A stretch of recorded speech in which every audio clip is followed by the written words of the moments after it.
کے اے چاند جلوہ گر ہے ہاشم کا چاند یہاں پر خیرات روشنی کی لے لیجیو یہاں سے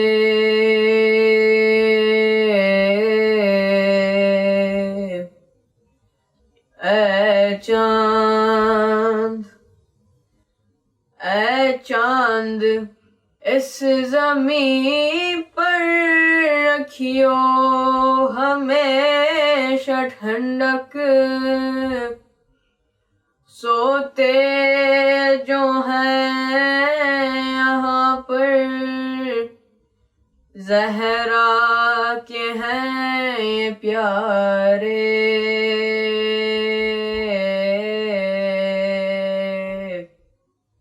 اے چاند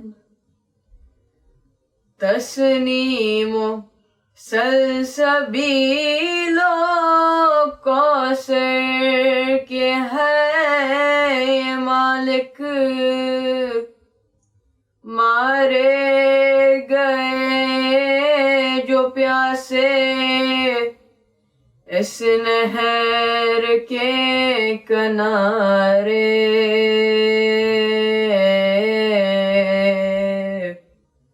اے چاند حر اور حبیب جیسے جانباز اور احبا مارے گئے یہیں پر انصار شاہدین کے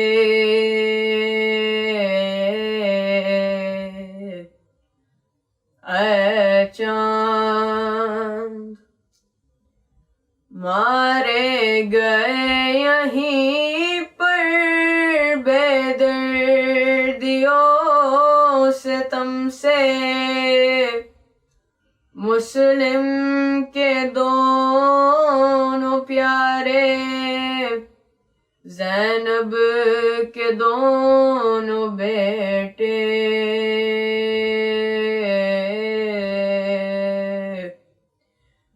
اے چاند پامال ہو رہی تھی قاسم کی لاش رن میں عباس اور سرور چنتے تھے ان کے ٹکڑے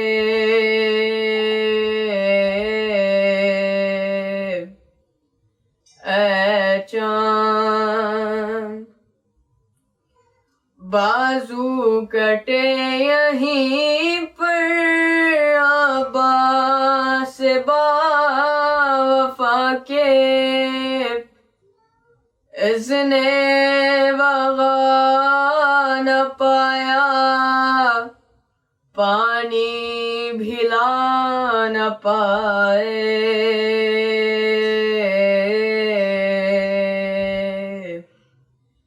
اے چاند اس سرزمین پہ گزرا سرور پہ یہ بھی صدمہ سینے پہ کھائی برچھی ہم شکل مصطفیٰ نے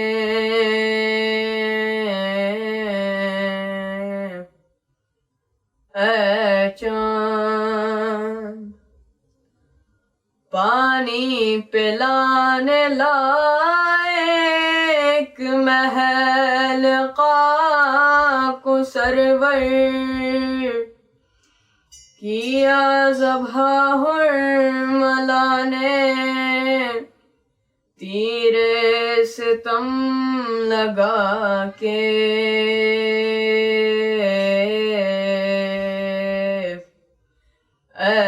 چاند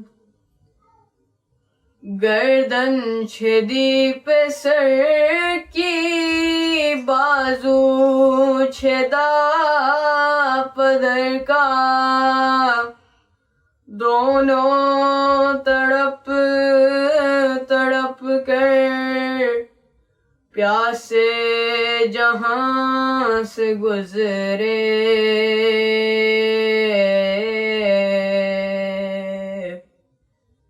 اے چاند اس بن میں ایک بچی بابا کو ڈھونڈتی تھی بکھرے ہوئے پڑے تھے جب سے بری دلاشیں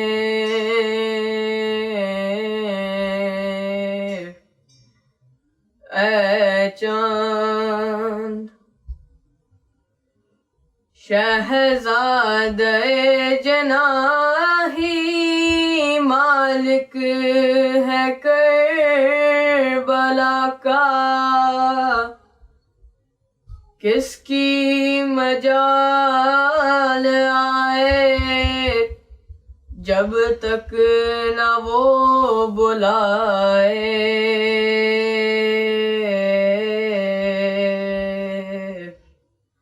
اے چاند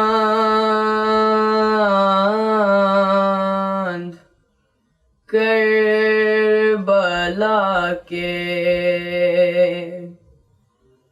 تو نے تو دیکھے ہوں گے اترے تھے اس زمین پر عرش بری کے تارے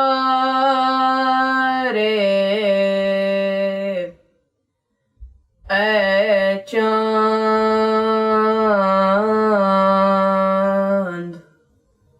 کربلا کے MashaAllah. That was a beautiful kalam, written by Shaheed Sibt Jafar. Whenever I hear this salam, it reminds me of being in Karbala. اب مجلس کا وقت ہوا ہے and we are very fortunate to have Maulana Muhammad Taqi Mehdavi all the way from Iran to recite a hadith.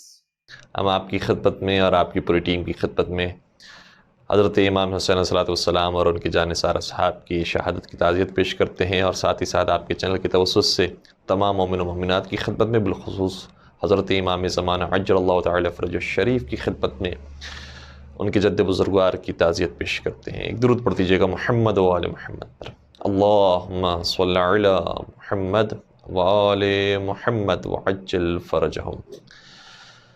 اعوذ باللہ من الشیطان الرجیم، بسم اللہ الرحمن الرحیم، الحمد للہ رب العالمین، والصلاة والسلام علی محمد وآلہ الطیبین الطاہرین، ولعنۃ اللہ علی اعدائہم اجمعین، اما بعد فقد قال اللہ تبارک وتعالی فی محکم کتابہ المجید وفرقانہ الحمید، بسم اللہ الرحمن الرحیم، من المؤمنین رجال صدقوا ما عاہدوا اللہ علیہ فمنہم من قضى نحبہ ومنہم من ينتظر وما بدلوا تبدیلا۔ درود پڑھ دیجیے گا محمد و آل محمد پر۔ اللہم صلی علی محمد و آل محمد وعجل فرجہم۔ میرے نوجوان دوست احباب اور ڈیئر برادر اینڈ سسٹرز، آپ کی خدمت میں آج ہم جس موضوع کو پیش کریں گے اور جس طریقے سے سوال بھی پیش کیا گیا کہ ہم ہر سال عزاداری مولا امام حسین علیہ السلام کیوں منعقد کرتے ہیں، اور کیوں ہم یہ عشرہ منعقد کرتے ہیں، اور گریہ ہوتا ہے، مجالس ہوتی ہیں، ماتمداری ہوتی ہے۔ آخر اس کا سبب کیا ہے؟ ہم باقی اوکیجنز کو اس بھرپور انداز میں نہیں مناتے، اور باقی جو ایام آتے ہیں اس میں اس انداز سے گریہ نہیں ہوتا، اس انداز سے مجالس نہیں ہوتی جس طریقے سے مولا امام حسین علیہ السلام کی شہادت کے ایام میں ہوتی ہے۔ اس کی کیا وجہ ہے؟ دیکھیں، ہم اگر اس کو سمجھنا چاہیں تو سب سے اہم وجہ اگر ہم تلاش کریں اس ساری عزاداری کے اندر، اور ہر سال ہم یہ کیوں مناتے ہیں، تو اس کے اندر سب سے اہم وجہ یہ ہے کہ ہم آج بھی احتجاج کرتے ہیں ظالموں کے خلاف. یعنی ہمارا احتجاج یزید کے خلاف بھی ہے اور یزید جیسوں کے خلاف بھی ہے.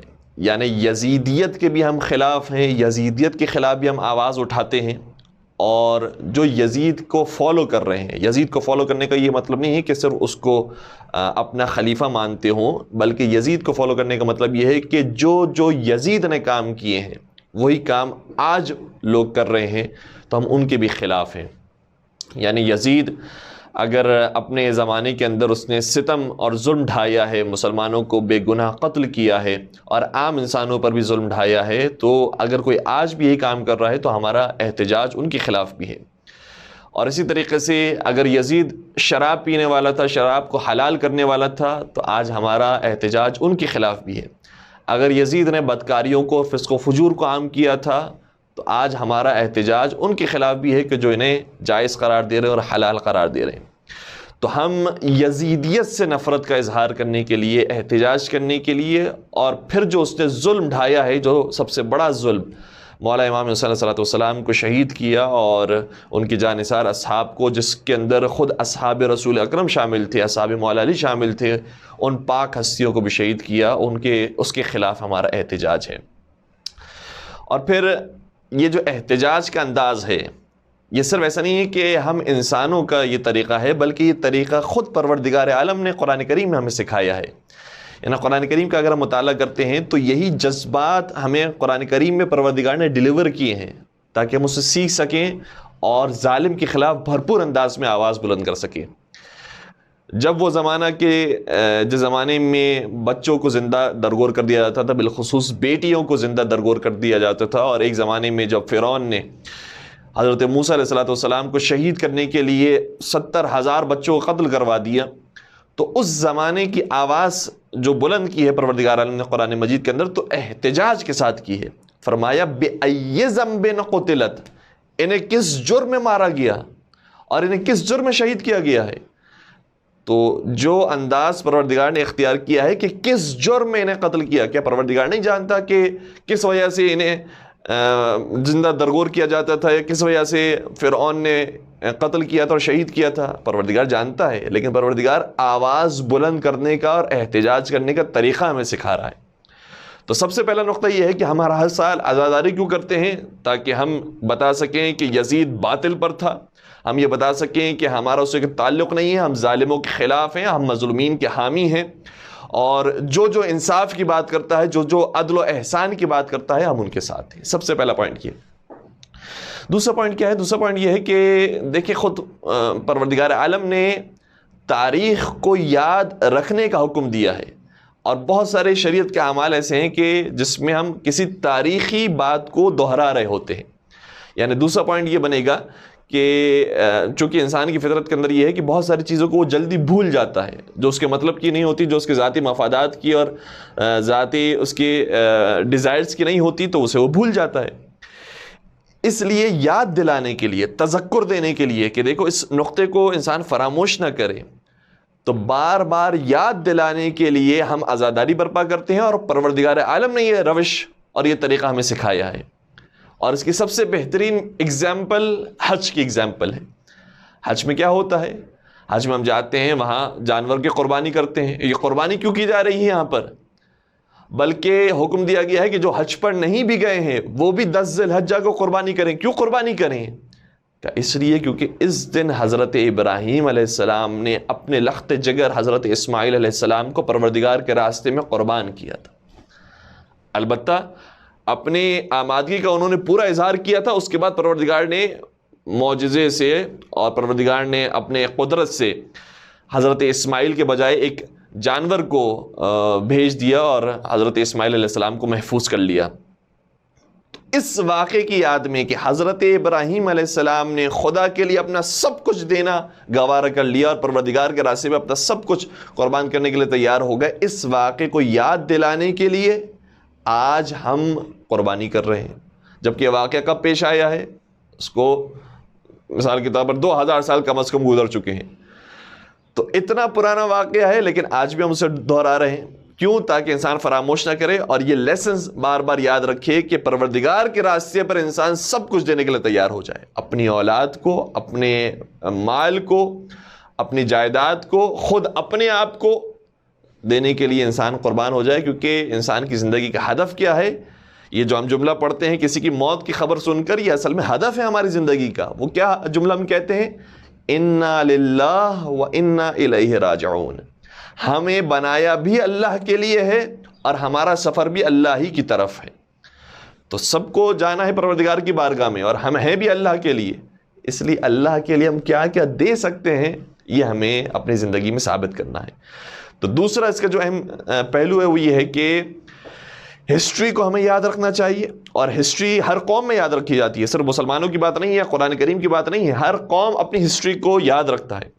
پاکستان کی بات کریں تو یوم آزادی منایا جاتا ہے، یوم قیام پاکستان منایا جاتا ہے، کشمیر ڈے کو منایا جاتا ہے، لیبر ڈے کو منایا جاتا ہے، جو پوری دنیا میں ان ایام کو منایا جاتا ہے. تو کیوں منایا جاتا ہے؟ اس لیے کہ اس دن کوئی خاص واقعہ پیش آیا ہے اور لوگوں کے ذہنوں سے وہ نکل نہ جائے، وہ فراموش نہ کر دیں. اس لیے بار بار اسے دہرایا جاتا ہے. بعض علماء نے جملہ کہا اور بعض یہ کہتے ہیں کہ یہ ائمہ سے بھی منسوب یہ جملہ ہے. وہ جملہ یہ ہے کہ ہم کیوں عاشور کو اس انداز سے مناتے ہیں؟ تاکہ کہیں لوگ غدیر کی طرح روز عاشور کو نہ بھول جائیں. جیسے لوگ غدیر میں مولا متقیان کی ولایت کو اور ان کی امامت کو بھول گئے ہیں، کہ اسی طریقے سے مولا حسین کی شہادت کو نہ بھول جائیں. اس لیے ہم بار بار عاشور مناتے ہیں، بار بار محرم مناتے ہیں، تاکہ معلوم ہو کہ مولا حسین کو اور اتنی بڑی عظیم ہستی کو کس نے مارا؟ کسی یہودی نے نہیں، کسی عیسائی نے نہیں، کسی بے دین نے نہیں، خود مسلمانوں نے مولا حسین علیہ السلام کو قتل کیا ہے. جو بظاہر اپنے آپ کو کلمہ گو کہتے تھے، بظاہر اپنے آپ کو نمازی کہتے تھے، بظاہر اپنے آپ کو مسلمان کہتے تھے، ان کے ہاتھوں نواسے رسول شہید ہو گئے. تو اس بات کو یاد دلانے کے لیے کہ لوگوں کے ذہنوں سے نکل نہ جائے، بار بار ہم محرم کو مناتے ہیں اور اس طریقے سے عزاداری سید الشہداء کو ہم برپا کرتے ہیں.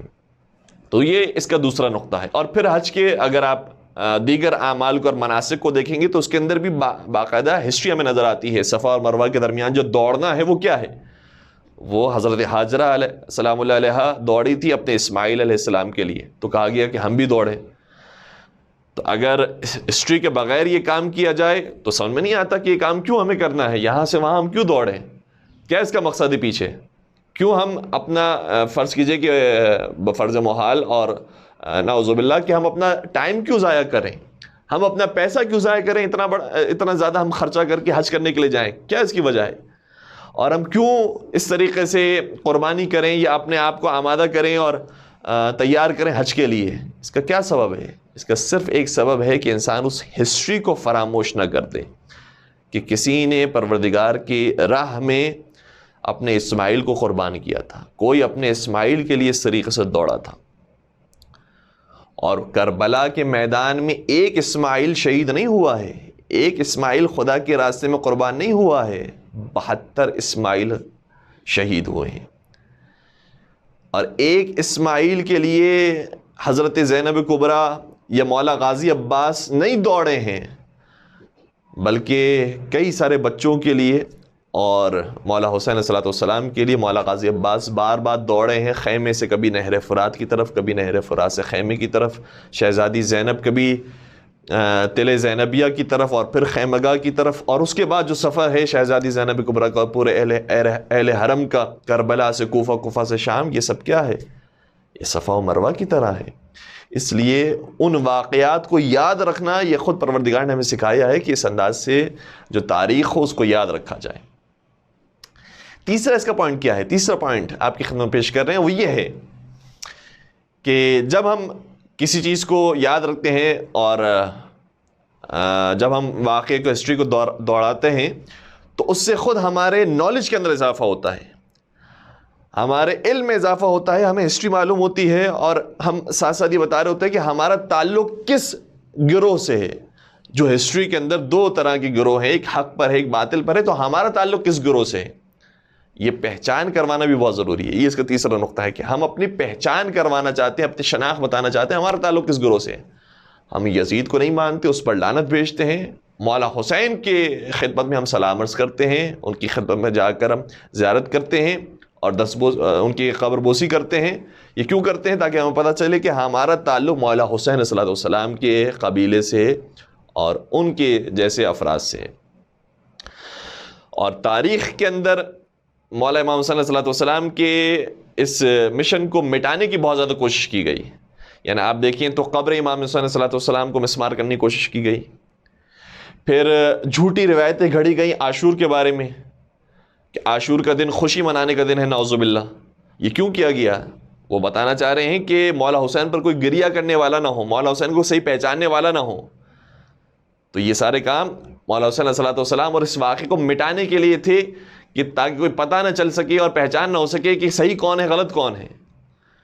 تو جھوٹی روایتیں گڑی گئی, مولا امام صلی اللہ علیہ وسلم کی قبروں کو مسمار کیا گیا, کربلا جانے والے زائرین پر تشدد کیا گیا, انہیں قتل کیا گیا, ان کے ہاتھوں کو کاٹا گیا. پوری ہسٹری موجود ہے, متوکل کے مظالم موجود ہیں, حجاج کے مظالم موجود ہیں. اور پھر جو ابن سکیت جیسے لوگ ہیں جو محبت رکھنے والے ہیں اہل بیت سے, بلکہ بعض علماء اہل سنت ان کے ساتھ بھی بڑی زیادتی کی گئی, یہ کہہ کر کہ یہ رافضی ہو گئے ہیں, یہ شیعہ ہو گئے ہیں, انہیں بھی بہت زیادہ تشدد کا نشانہ بنایا گیا. جیسے امام نسائی ہو گئے جنہوں نے سنن نسائی لکھی, ان کے ساتھ تشدد کیا گیا. یا مثال کے طور پر خطیب بغدادی ہیں یا سبت ابن جوزی ہیں, ان کے اوپر رافضیت کا الزام لگایا گیا. ابن ابی الحدید معتزلی پر, حاکم نیشاپوری پر, یہ بہت بڑے بڑے علماء اہل سنت کے نام ہیں. تو ان کے اوپر رافضیت کا الزام لگایا گیا کہ یہ اہل بیت کے ماننے والے ہیں, یہ اہل بیت کے چاہنے والے ہیں. حتیٰ خود اہل سنت کے اندر اہل بیت سے محبت رکھنے والے لوگ موجود ہیں, اور میں اس پر کچھ گزارشات بھی بیان کرنے کی کوشش کروں گا. تو اس کے باوجود بھی رافضیت کا الزام لگا کر فہرست سے الگ کرنے کی کوشش کی گئی کہ نہیں, لوگ انہیں نہ مانیں, لوگ ان کی طرف نہ جائیں. امام شافعی جو خود بھی اہل بیت علیہ السلام کے بڑے شیدائی تھے اور بہت محبت رکھتے تھے, بڑی عقیدت رکھتے تھے, اور کئی سارے اشعار میں واضح ہے ان کی عقیدت. تو ان کا بھی یہ جملہ ہے, کیا تاریخ اور بڑا خوبصورت جملہ انہوں نے ارشاد فرمایا کہ مجھے تعجب ہوتا ہے اس قوم کے اوپر جو نماز کے اندر آل رسول پر درود و سلام بھیجتے ہیں, کیونکہ واجب ہے درود بھیجنا. اللہم صلی علی محمد وعلی محمد تشہد کے اندر پڑھنا واجب ہے. کہ وہ صلوات جس میں وہ درود بھیجتے ہیں آل محمد پر, تو مجھے تعجب ہوتا ہے اس قوم پر کہ جو درود بھی بھیجتے ہیں نماز میں اور ساتھ ساتھ آل محمد کو قتل بھی کرتے ہیں اور پیاسا مار دیتے ہیں. تعجب ہوتا ہے ایسی قوم پر, یہ کیسی قوم ہے؟ ایک طرف سے انہی پر صلوات بھیج رہے ہیں اور دوسری طرف سے انہیں شہید کر رہے ہیں. تو یہ پہچان کروانے کے لیے کہ ہمارا تعلق کس قبیلے سے, ہم کن کو ماننے والے ہیں, اس لیے ہم بار بار عزاداری برپا کرتے ہیں, مولا حسین پر گریہ کرتے ہیں, ان کی شہادت کو مناتے ہیں اور یزید پر لعنت بھیجتے ہیں. چوتھا پوائنٹ کیا ہے؟ بس میرے پاس زیادہ وقت نہیں رہا, میں آپ کی خدمت جلدی لیے معروضات کو پیش کروں, بات کو مکمل کر دوں. چوتھا پوائنٹ یہ ہے کہ قرآن کریم کی آیت یہ ہے کہ قُل لَا أَسْأَلُكُمْ عَلَيْهِ أَجْرًا إِلَّا الْمَوَدَّةَ فِي الْقُرْبَى. اے رسول, آپ نے جو زحمتیں برداشت کی ہے اس کے اجر کے طور پر اس امت سے کچھ مانگیے. اور دوسری آیت میں یہی بیان کیا گیا ہے کہ جو آپ سے اجر رسالت کو مانگا گیا ہے وہ خود ہمارے آپ کے فائدے کے اندر ہے. وہ رسول اللہ کو فائدہ نہیں پہنچتا, اس کا ہمیں اور آپ کو فائدہ پہنچتا ہے. وہ کیا ہے؟ وہ یہ ہے کہ اہل بیت رسول سے محبت کی جائے. اگر کوئی رسول اللہ کو ریوارڈ دینا چاہتا ہے ان کی زحمات کی وجہ سے اور انہوں نے جو تکلیفیں برداشت کی, سیکریفائس کیا ہے, اس کا ریوارڈ دینا چاہتا ہے, تو وہ ان کے اہل بیت سے محبت کرے. اہل بیت سے کیا مراد ہے؟ خود اہل سنت کتابوں کے اندر بھی موجود ہے اور تمام مسلمان فرقوں نے اس روایت کو نقل کیا ہے کہ اہل بیت اور قربا سے مراد حضرت فاطمہ زہرا السلام علیہا, حضرت مولا متقیان علیہ السلام, حضرت امام حسن علیہ السلام, حضرت امام حسین علیہ السلام. تو امام حسین علیہ السلام سے محبت کا اظہار کرنا یہ قرآن کریم کا حکم ہے, اس لیے ہم اس حکم پر عمل کرتے ہیں. یہاں تک کہ حضرت امام علی رضا علیہ السلام نے کیا خوبصورت جملہ ارشاد فرمایا, فرماتے ہیں کہ یبن الشبیب ان سرک ان تکون معنا فی الدرجات العلا من الجنان فاحزن لحزننا وافرح لفرحنا. بہت خوبصورت جملہ ہے. امام شاہ فرماتے ہیں، اور یہ بہت تفصیلی روایت ہے جس کا ایک جملہ میں آپ کی خدمت سے پیش کر رہا ہوں. امام شاہ فرماتے ہیں اے شبیب کے بیٹے، کیونکہ ان سے مخاطب تھے، وہ راوی ہیں اس روایت کے، کہا کہ اے فرزند شبیب، اگر تم چاہتے ہو کہ ہمارے ساتھ تمہارا مقام جنت میں ہو تو پھر ہمارے غم میں غمگین ہو، ہماری خوشی میں خوشی مناؤ. یعنی ہمارے جشن منانے کا مقصد کیا ہو کہ اہل بیت کی چونکہ خوشی ہے اس لیے ہم جشن منا رہے ہیں. ہماری مجلسوں کا مقصد کیا ہو کہ چونکہ اہل بیت کے یہاں کوئی غم آیا ہے اس لیے ہم وہ غم منا رہے ہیں. تو امام رضا علیہ السلام نے فرمایا کہ اہل بیت کے غم میں بالخصوص جن کی شان میں آیے مودت نازل ہوئی ہے، تو اپنی ہم محبت کا اظہار کرنے کے لیے ان کے غم میں غمگین ہوں اور ان کی خوشی میں ہم خوشی منائیں.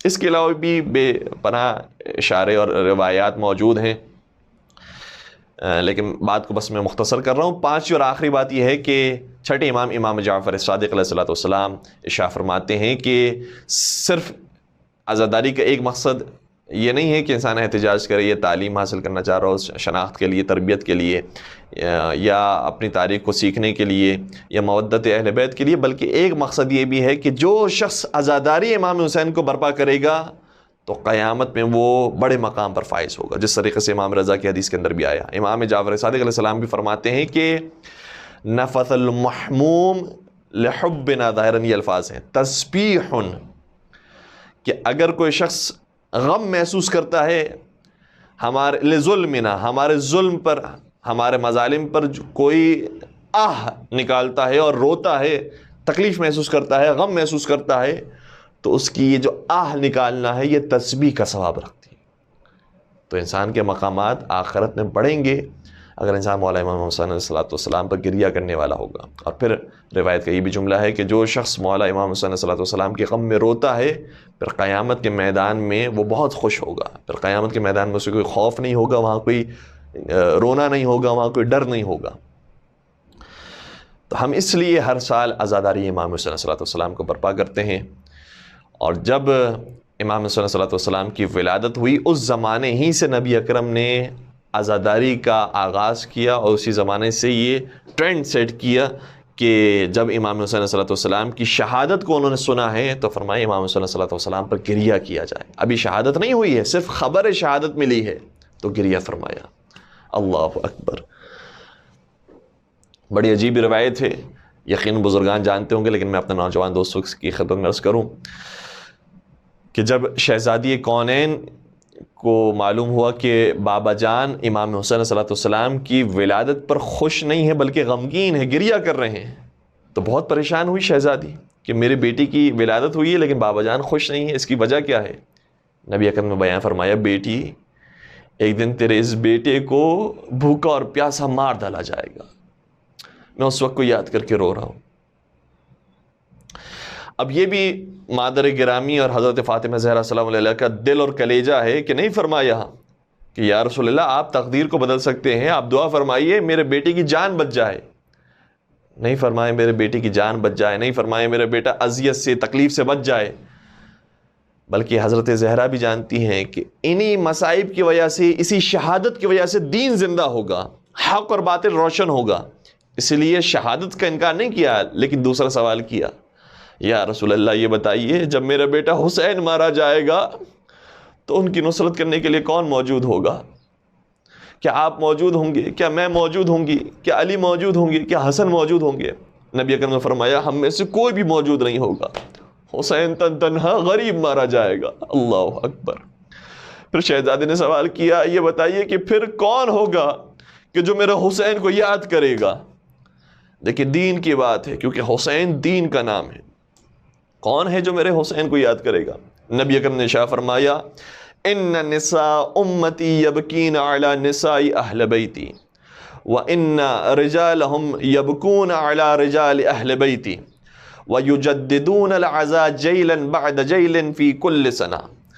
نبی اکرم نے کیا خوبصورت بشارت دی، فرمایا کہ اے میری بیٹی تم پریشان نہ ہو، تمہارے بیٹے حسین کا غم منانے کے لیے قوم پیدا ہوگی، جس قوم کی خواتین ہمارے اہل بیت کی خواتین پر روئیں گی، ان کے اوپر ڈھائے جانے والے مظالم پر روئیں گی، اور جس قوم کے مرد ہم اہل بیت کے مردوں کے اوپر ڈھائے جانے والا مصائب پر روئیں گے. اور یہ جو رونا اور عزاداری ہے جیلن بعد جیلن، یہ ہر سال بڑھتی جائے گی، ہوتی جائے گی، اور اس میں اضافہ ہوگا، اور اسی طریقے سے یہ گریہ کرتے رہیں گے یہاں تک کہ یہ قیامت کے میدان میں ہمارے سامنے جب آئیں گے تو تم ان کی خواتین کی شفاعت کرو گی اور میں ان کے مردوں کی شفاعت کروں گا. یا رسول اللہ، قیامت کے میدان میں آپ اس رونے کی وجہ سے ہماری شفاعت فرمائیے گا. اے شہزادی زہرا، آپ کے بیٹے کے ہم غمخوار ہیں، عزادار ہیں، اس گریہ کی وجہ سے آپ ہماری شفاعت فرمائیے گا. اور یہ صرف نبی اکرم نے ایک مرتبہ گریہ نہیں کیا، متعدد مقامات پر گریہ فرمایا ہے. ایک اور عجیب روایت یہ ہے کہ جناب ام سلمہ کہتی ہیں کہ ایک رات نبی اکرم اپنے حجرے سے باہر تشریف لے گئے، اور جب واپس آئے تو بال بکھرے ہوئے تھے، غمزدہ تھے، بہت پریشان تھے. میں نے سوال کیا ہے یا رسول اللہ کیا ہوا آپ کے ساتھ؟ فرمایا کہ مجھے جبرائیل نے خاک کربلا لا کر دی ہے، اور فرمایا ہے کہ اسی زرزمین پہ تیرا بیٹا حسین مارا جائے گا. مجھ سے برداشت نہ ہوا کہ میرا بیٹا حسین تن تنہا بھوکا پیاسا کس طریقے سے مارا جائے گا. میں کہوں گا یا رسول اللہ آپ نے صرف مٹی دیکھی تھی، خاک دیکھی تھی، جہاں پر حسین مارے جائیں گے تو آپ برداشت نہ کر سکے.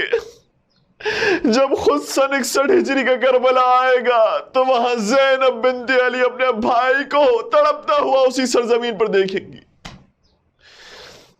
آپ نے مولا حسین کو تڑپتا ہوا نہیں دیکھا، لیکن شہزادی سکینہ ہوگی جو اپنے بابا کو اسی سرزمین پہ بے سر دیکھیں گی. اللہ اکبر. انا للہ و انا الیہ راجعون. الا ولعنت اللہ علی القوم الظالمین وسیعلم الذین ظلموا ای منقلب ینقلبون. پروردگارہ عنایت شکر و مال حضرت سیدہ کائنات میں جگہ عنایت فرما. پروردگارہ ہم سب کو ہر سال اسی طریقے سے عزاداری سید الشہداء منانے کی توفیق عطا فرما. اس عزاداری کو تمام امام بارگاہوں کو، مساجد کو دن دگنی رات چگنی ترقی عطا فرما. پالنے والے تمام مومنین کی جائز شرعی حاجات کو پورا فرما. ہمارے نوجوانوں کو اور ہماری ساری نسل کو امام زمانہ عجل اللہ تعالی فرج الشریف کے سپاہیوں میں شامل فرما اور ان کے ظہور پر نور میں تعجیل فرما. ربنا تقبل منا انک انت السمیع العلیم وتب علینا انک انت التواب الرحیم برحمتک یا ارحم الراحمین. اللہم صلی علی محمد وآل محمد وعجل فرجہ. بہترین مجلس تھی. Now let's end the majlis with the Naha by Ali Raza. Bano پکاری شام ہوئی ہے، لوٹ کے آؤ میرے اصغر. بانو پکاری شام ہوئی ہے، لوٹ کے آؤ میرے اصغر. بن تیرے بیٹا دل ہے تڑپتا، بن تیرے بیٹا دل ہے تڑپتا. شکل دکھاؤ میرے اصغر. بانو پکاری شام ہوئی ہے، لوٹ کے آؤ میرے اصغر. بانو پکاری شام ہوئی ہے، لوٹ کے آؤ میرے اصغر. ڈھونڈنے جاؤ تجھ کو کہاں پر، چھایا اندھیرا ہے میرے دل بر.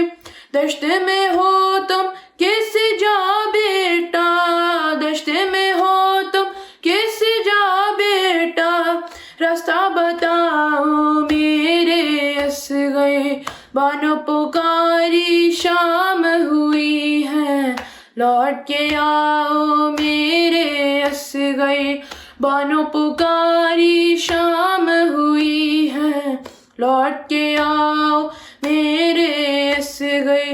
بن تیرے خالی خالی گھر ہے، آجا کے دل ماں کا مضطر ہے.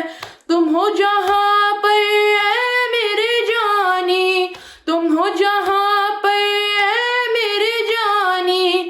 ماں کو بلاؤ میرے اصغر. بانو پکاری شام ہوئی ہے،